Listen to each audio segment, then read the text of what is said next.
Oh boy. Good morning. Good morning, good morning, good morning. Good morning and welcome to Coffee Talk. Everybody. Oh, I'm so tired. I had a horrible dream last night. Horrible dream. Such a nightmare. Nightmare. So upsetting. Then the dog woke me up at 5:15. I was so tired. So tired. Anyway, so I was watching a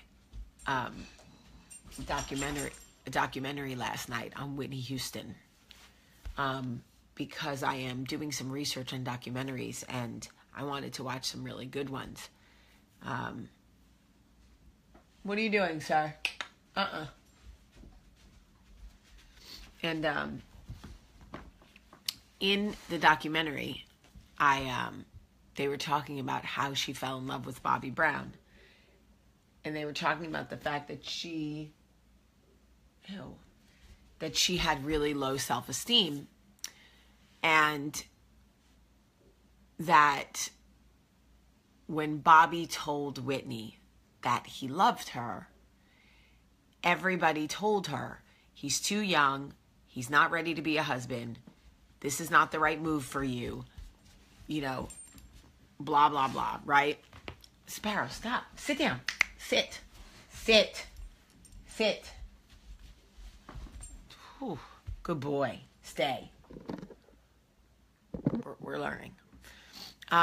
Anyway, they were talking about how because she allowed herself to believe that he loved her, she felt obligated to believe everything else that he said. She felt that if she pushed back on him or questioned him at all, that it would somehow validate everybody who said Bobby wasn't right for her.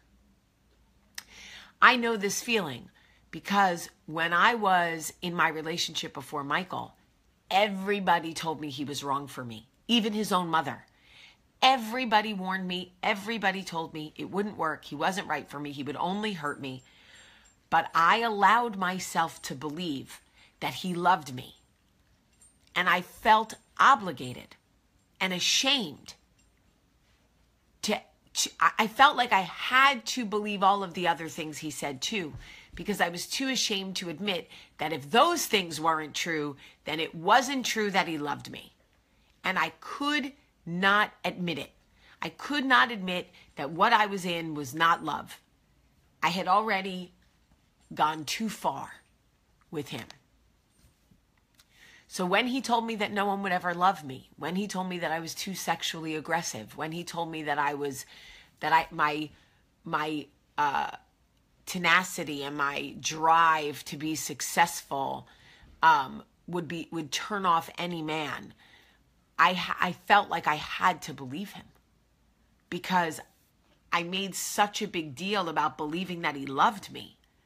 So how could I believe he loved me but not believe the other things he said? And he chipped away at my self-esteem, and he wore me down, and he broke me down to the point that I believed everything he said. So when he said I was ugly, I believed him. When he said that I was worthless, I believed him. When he said no one would ever love me, I actually believed him.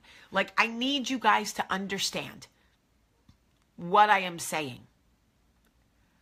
I actually allowed another human being to convince me that I had no worth. That I had no worth. That no one would ever love me. Okay? Let me tell you guys something. I watched this documentary and I watched Whitney Houston destroy herself with drugs and alcohol because she couldn't admit that Whitney was the type that married for love and forever, for God. And she could not allow herself to admit that she made a mistake and that she needed to get out of the marriage. Okay? And in the end, it ended up killing her. I am here to tell you I am living proof that that you can believe a man loves you, and then you can believe every horrible thing.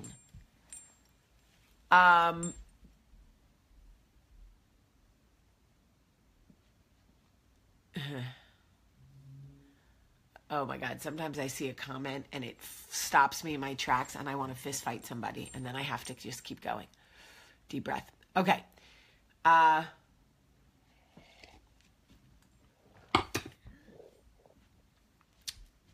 You can be in a place where you believe everything a man says. You can be in a place where you believe you are not worthy of anything, that no one will ever love you, that you are not good enough. And I am living proof that that is all bullshit. And that those are things that insecure men say to strong women to hold them back and keep them down. And that is a fact. They are terrified that we will see who they really are, how broken they really are, how scared they really are, how damaged they really are. So they break us and damage us so that when we say, wait a minute, you don't get to talk to me like that, they say, but you're broken and you're damaged, so who would ever believe you? No. Let me tell you something. When I got out of that relationship and I stopped hearing the propaganda about how terrible I was and how worthless I was, I started to see my potential again. I started to see my potential, and I knew that somebody would love me. I didn't know who it would be, and I didn't know when, but I knew it would happen. And it did happen. And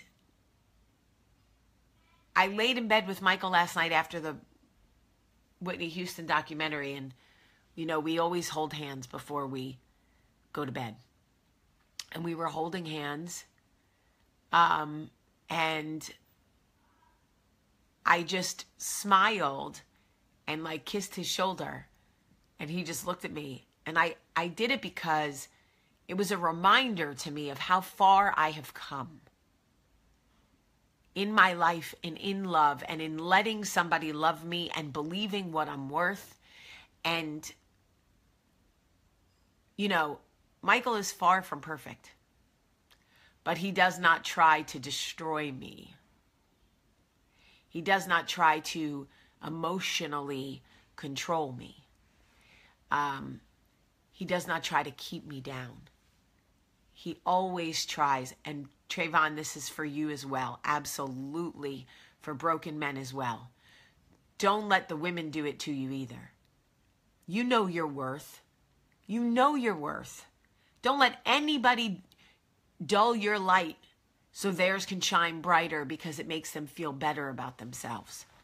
Absolutely not. So for those of you going through it right now, and I know that there are a lot of you going through it now. You're in these relationships right now. You are with somebody right now and you believe they love you. When they said they loved you, you believe them. So you feel obligated to believe everything else they say. When they tell you you're worthless, that no one else will ever love you, you feel like you have to believe them. It must be true because I believed them when they said they loved me, and look at the big deal I made about being with them. You don't have to believe it. And you can say, you know what? This is bullshit. And I'm out of here. And go and mean it. You don't have to stay, and you don't have to believe it. Just because you chose to believe one thing doesn't mean you have to believe everything. And so many people right now, I see the comments now, you're all saying, oh my God, this is speaking to me. Oh my God, this is killing me. Yes, I'm speaking to you because you need it. Because you need it. Because somebody has manipulated you and abused you into believing that you are not worth anything and that they are the best you can get. And I am here to tell you, none of that is real. None of that is real. I want to especially give a shout out to the Houston police officer who lost his life in the line of duty. The man whose car went into high waters and he couldn't get out. I told the story to the kids last night, and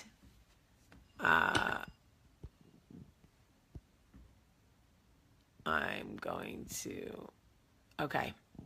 Guys, if you try to sell clothes on Coffee Talk, if you try to sell anything on Coffee Talk, it's so disappointing that I can be here giving of myself and try to uplift other people, and people come on here and try to sell things. It drives me bonkers. You have your own pages, sell stuff on your own pages. I will just block you. It's so disrespectful. There are women and men here who come in the morning to get their minds right. You don't, it's just so rude.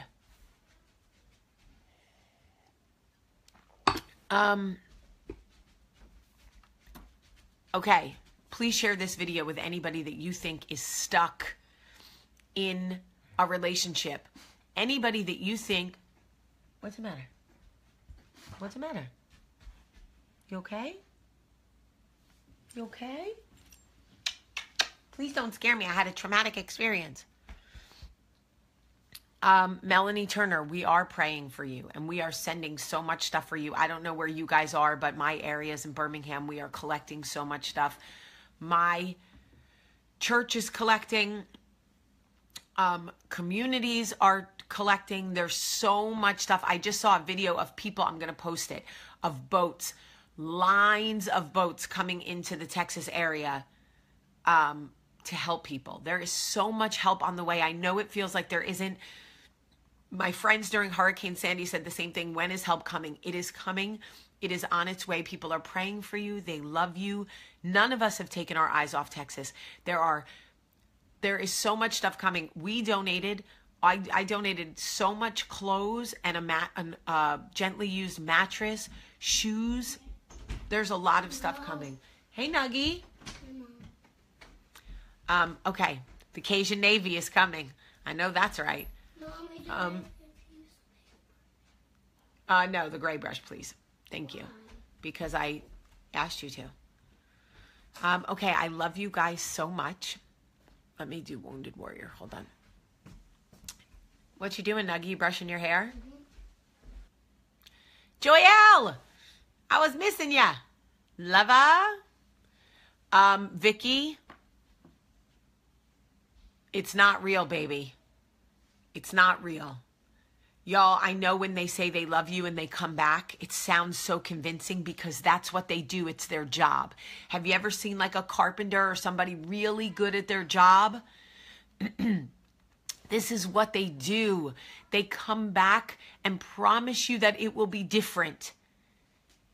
It won't be. This is their job. Their job is to convince you that they love you and that it will be different. It's never different.